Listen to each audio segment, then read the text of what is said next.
कि अल्लाह मैं तैयार हूँ, यही वो समय है, यही वो पल है, मैं तैयार हूँ इस्लाम में छलांग लगाने को पूरा। बस मैं एक इशारा चाहता हूँ, छोटा सा, ज़्यादा बड़ा नहीं, छोटा सा इशारा, ज़्यादा नहीं तो बिजली की गरज।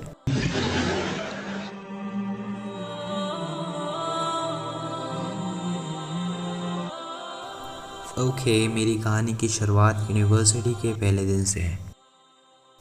उस पूरे साल मुझे बहुत ही तकलीफ़ें उठानी पड़ी थी।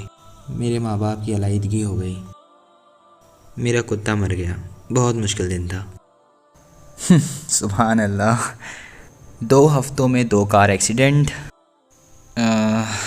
और मेरा करीबी दोस्त ही उस साल चल बसा।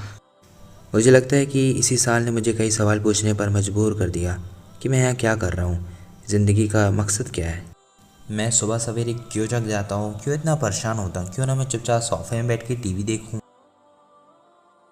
मुझे लगता है कि मैं पूछने लगा था कि ज़िंदगी का मकसद क्या है, और इसी चीज़ ने मुकद्दस खोज की शुरुआत कराई। अब जबकि मैं ऑस्ट्रेलियन था तो मैंने ईसाईयत की खोजबीन शुरू की पहले। मेरे कुछ क्रिश्चियन फ्रेंड्स हैं, तो मुझे याद है कि मैं चर्च कैंप गया था। मेरी ज़िंदगी का सबसे मज़ाकिया कैंप था। सब गा रहे थे, पता नहीं क्या बोल रहे थे, मैं भी क्या बोल रहा था। आवाज़ें बहुत खूबसूरत थी, लेकिन वाकई ये सब अजीब लग रहा था। और सभी लोग मुझे बता रहे थे कि खुदा तुमसे कितना प्यार करता है। मैं सोच रहा था, खुदा मुझसे प्यार करता है, मेरा कुत्ता मर गया। सुभान अल्लाह। तो मैं क्रिश्चियनिटी की खोजबीन जारी रखा और मुझे इसके कई सारे अलग अलग पहलू मिले। तो हम बात करें कैथोलिसिज्म की, एंजेलिकन बैप्टिस्ट की, पुजारियों की और पादरियों की। तो मैं हमेशा उनके पास जाता था, उनसे सवाल पूछता था। मैंने उनको कभी नहीं पाया कि उन्होंने बाइबल उठाया हो और कहा हो, भाई देखो ये रहा तुम्हारे सवाल का जवाब। वो जवाब देते थे, लेकिन वो सिर्फ अपने ओपिनियन से देते थे। मुझे लगने लगा था कि क्रिश्चियनिटी में बहुत सारे इंटरप्रिटेशंस है और अलग अलग लोगों के पास अलग अलग इंटरप्रिटेशन, एक्सप्लेनेशन होते ही हैं। एक पादरी एक चर्च के किसी पहलू पर विश्वास रखता है तो दूसरा पादरी दूसरे पर। तो मैं खुद से सोचने लगा था यार कि बाइबल तो एक ही है, लेकिन इससे कितने सारे एक्सप्लेनेशन है, ये कन्फ्यूजिंग था। तो उस समय यूनिवर्सिटी का पहला साल था और उसके साथ साथ साथ मैं पार्ट टाइम जॉब भी कर रहा था सर्विस स्टेशन में। उस समय मेरा एक कलीग था जो कि हिंदू था और वो अपना शिफ्ट बाबा चेंज करता रहता था, तो मुझसे रुका नहीं गया और मैंने उससे कह दिया कि भाई ये हाथी वाले सर के बंदे के साथ क्या प्रॉब्लम है, ये इसका सर हाथी वाला क्यों है। और तो उसने कहा कि भाई ये गणेशा, ऐसे गणेशा कहते हैं। मैंने कहा कि तुम लोगों ने इसे शेर वाला सर क्यों नहीं दिया, वो ज़्यादा अच्छा लगता। वेल आपको तो पता है ये लंबी चौड़ी बहस है, जो कुछ भी इसे पचाना बड़ा ही मुश्किल है। तो मैंने थोड़ा बहुत और खोजबीन की। मेरा एक दोस्त है मोर्मन। जितने भी क्रिश्चियन रिलीजन है ना, उनमें से सबसे अच्छा मुझे Church of Latter Day Saints लगा। सो ये बहुत ही स्ट्रिक्ट होते हैं, ये अल्कोहल नहीं पीते हैं, ये कैफीन नहीं पीते हैं, और हाँ बदकिस्मती से कोक भी नहीं पीते। मुझे पता है लिबनानीसों को कितना पसंद है। लेकिन फिर से मुझे इसमें ईमान की कमी मिली, जिसकी वजह से मैं इस मज़हब से दूर हो गया। इसके बाद मुझे लगा कि इसमें ईमान की कमी बस नहीं है, बल्कि मुझे सबूत भी चाहिए थे। यकीन करें, इसके बाद मैंने यहूदियत की भी खोज की। मेरा असली नाम रूबिन था, अबू बकर से पहले। अगर आपने हॉलीवुड मूवीज़ देखी हैं तो आपने रूबिनस्टाइन को भी देखा होगा। तो इस नाम की वजह से यहूदी सोचते थे कि मैं भी यहूदी हूँ। फिर वही हुआ जो मैं तलाश रहा था, मुझे वो नहीं मिला। आखिर में मैंने बौद्धिज़्म को देखा और मुझे यकीन हो गया कि यही वह मज़हब है जिसको मैं चुनूँगा। मुझे लगा ये सबसे बढ़िया है।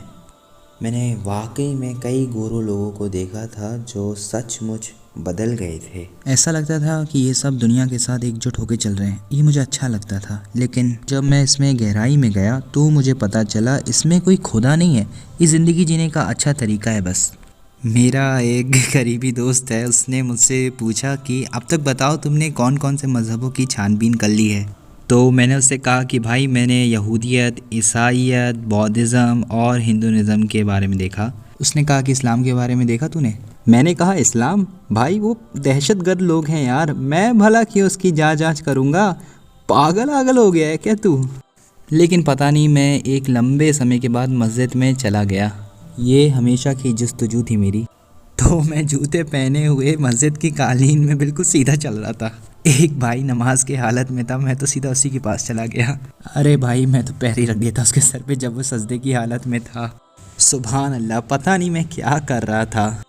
यहाँ वहाँ देखने के बाद मुझे ये भाई दिखा।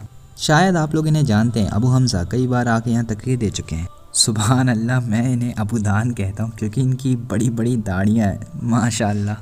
तो ये मेरे पास आ रहे थे, तो मैं सोच रहा था आज मैं गया, आज तो मेरा पत्ता साफ़ है, मेरी ज़िंदगी का आखिरी दिन है ये। मैं गोरा आदमी लेबनान की ज़मीन में मैं क्या करूँगा, मेरी तो लग गई। वो सीधा मेरे पास आ रहे थे, ऐसा लग रहा था सहारा रेगिस्तान में बड़ा आदमी, बड़ा अबाया पहने, बड़ी बड़ी दाढ़ी लिए, क्या बताऊँ। लेकिन सुभान अल्लाह, उन्होंने पहला शब्द मुझसे कहा, और भाई कैसे हो, कैसा रहा आज का दिन।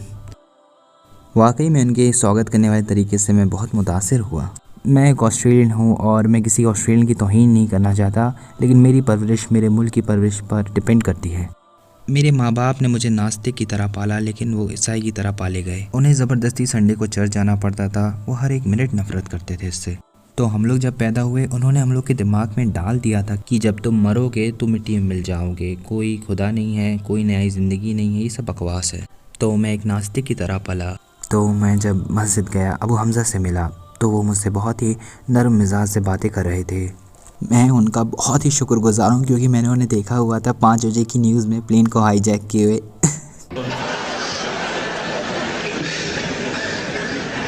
देखिए, ऑस्ट्रेलियन मेहमान नवाज होते हैं, मुझे गलत मत समझिएगा, लेकिन ये लेबनान के लोग कुछ ज़्यादा ही मेहमान नवाज होते हैं। जैसे कि अबू हमज़ा भाई कह रहे थे कि ये सारे के सारे भाई मेरे लिए चाय बना रहे थे। आप लोगों से सच कहूँ तो हर 5 मिनट में मुझे बाथरूम जाना पड़ता था। ये लोग मेरे सामने चाय बिस्किट ला के रख देते थे और मैंने आज तक ऐसा कहीं पर नहीं देखा था। तो हाँ, मैं किसी हद तक बिस्किट्स के लिए आ रहा था और मज़हब के लिए भी।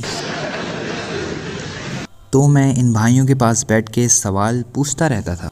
मैं सारे सवाल पूछता था जो कि मैंने पादरियों से, पुजारियों से और दोस्तों से पूछे थे। सुभान अल्लाह, एक चीज़ थी जिसने मुझे हिला दिया। जब भी मैं सवाल पूछता था तो वो सिर्फ जवाब नहीं देते थे मुझे। वो लोग कुरान उठाते थे और मुझसे कहते थे, लो भाई पढ़ो इसे, और वहाँ पे आंसर होता था हर बार। इसके बाद उनसे दूसरा सवाल करता था और बहुत ही आसान नहीं, बहुत ही कठिन क्वेश्चंस होते थे। औरतें हिजाब क्यों पहनती हैं, और मैं क्यों 4 औरतों से निकाह कर सकता हूँ और वो क्यों 4 मर्दों से निकाह नहीं कर सकती। तो मैं हर मुश्किल सवाल का जवाब चाहता था, इस्लाम के सामने आने पर जो सवाल आते हैं उन सब का। और वो लोग जवाब देते रहे हर सवाल का अपने ओपिनियन से नहीं बल्कि कुरान से। तो मैं मायूस हो गया। फिर मैंने एक भाई से कहा, अच्छा इस स्टेज में ना मैं कई हफ्तों से जा रहा था वहाँ पे, और जब भी मैं जाता था वहाँ कोई ना कोई भाई होता ही था। तो मैंने एक भाई से कहा कि भाई आप इस बारे में क्या सोचते हैं, आप अपना ओपिनियन बताएं ना।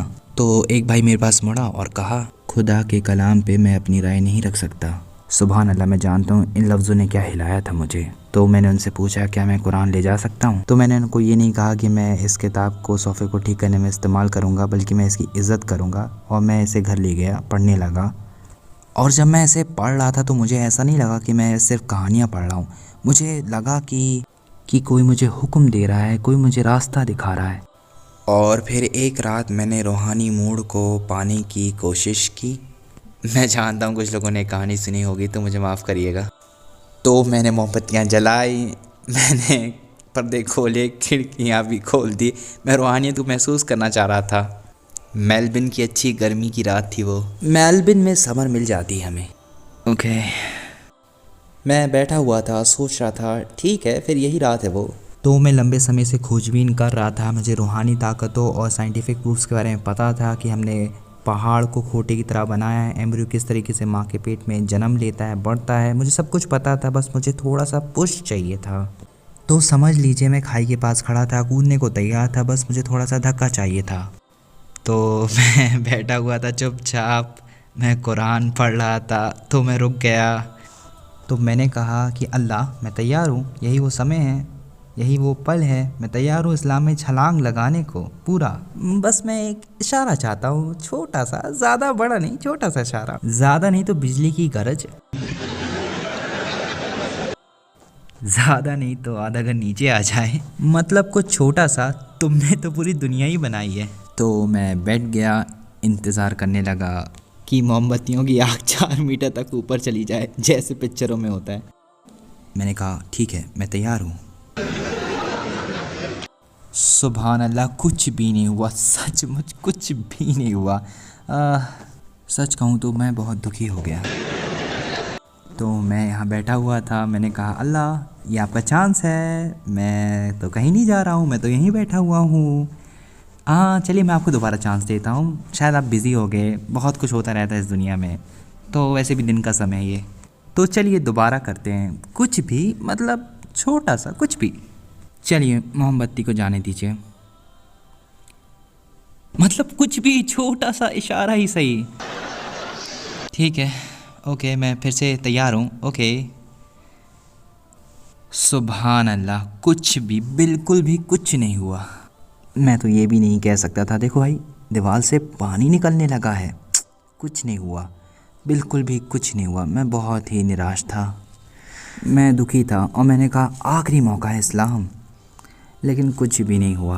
हाँ, मैंने दोबारा कुरान उठाई, मैं वहीं पढ़ने लगा जहाँ मैं पढ़ रहा था। सुभान अल्लाह, मैंने आगे का पन्ना पलटा और आयत पढ़ी, और वो लोग जो हमसे इशारा मांगते हैं, क्या हमने उन्हें पहले से ही इशारा नहीं दिखाया है? अपने आसपास देखो, सितारों को देखो, सूरज को देखो, पानी को देखो, ये इशारे उन लोगों के लिए हैं जो कि अक्ल रखते हैं। सुभान अल्लाह।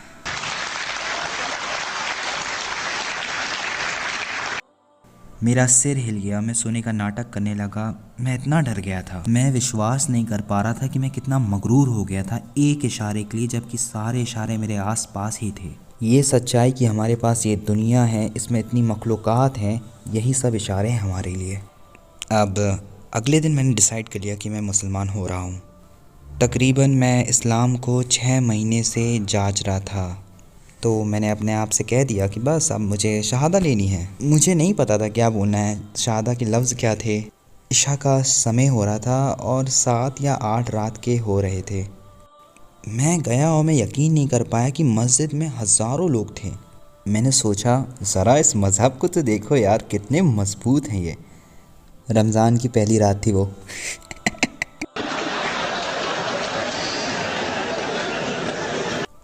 रमज़ानी मुसलमान। तो मैं वहाँ बैठ गया, मैं नर्वस था।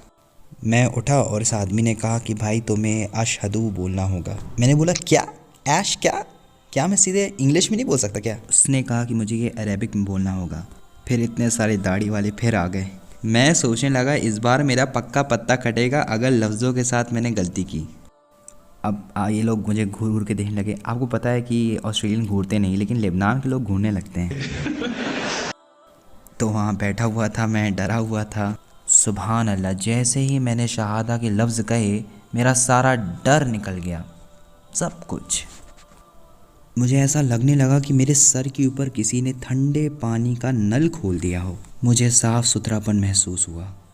जैसे ही मैंने ये अल्फाज कहे वैसे इतने सारे भाई मेरे पास आ गए, कहने लगे तकबीर अल्लाह अकबर, और चुम्मी लेने लगे और गले लगने लगे। इतने आदमियों ने आज तक मुझे कभी नहीं चूमा। पर वाकई में बहुत ही खूबसूरत दिन था। इस दिन मुझे इतने सारे भाई मिल गए थे कि मैं सोचा भी नहीं था, और हाँ बहनें भी। तो फिर मैंने कभी भी वापस पलट के नहीं देखा। शुरुआत में मेरी फैमिली बहुत चिंतित थी कि मैं उनके साथ बहुत अलग थलग सा रहूँगा, कहीं मैं उनके पास AK-47 या ग्रेनेड लेके ना आ जाऊँ। बाद में उन्हें समझ में आ गया कि एक्चुअल में मुझे ये मज़हब बेहतर इंसान बना रहा है। आप विश्वास नहीं करेंगे, इस्लाम से पहले मेरे बालों की स्टाइल मोहक थी। सचमुच, मैं फ़ोटो नहीं दिखाने वाला लेकिन किसी को। मेरे पास चेरी डॉग्स था, आर्मी ग्रेड्स थे, मेटालिक टी शर्ट्स थी। मैं सोचता था मैं एक नंबर का दिखता हूँ यार, लेकिन मैं बेवकूफ़ दिख रहा था बिल्कुल। अल्हम्दुलिल्लाह, हिदायत के बाद मैं अच्छा दिखने लगा जैसे अभी दिखता हूँ। हंसने की ज़रूरत नहीं है। पर मेरे माँ बाप ही पहले थे जिन्होंने ऐसा कुछ कहा जिसकी वजह से मैं सचमुच हैरान हो गया। मेरे अब्बा ने मुझसे अभी अभी कुरान मांगा है, तो मुझे बहुत खुशी हो रही है इस चीज़ की। पर मैं सोचता था उन्हीं पर सबसे ज़्यादा मुझे काम करना होगा। पर उन्हीं ने मुझसे कहा कि जब से तुम मुसलमान हुए हो तब से तुम एक अच्छे इंसान बन गए हो, अब तुम ज़्यादा भरोसेमंद हो गए हो, अब तुम मुझे पिकअप कर सकते हो जब मेरी कार ख़राब होगी। जबकि मैं पहले कहता था कि अब्बा मैंने पी रखी है, पता नहीं अभी तक उतरी है कि नहीं।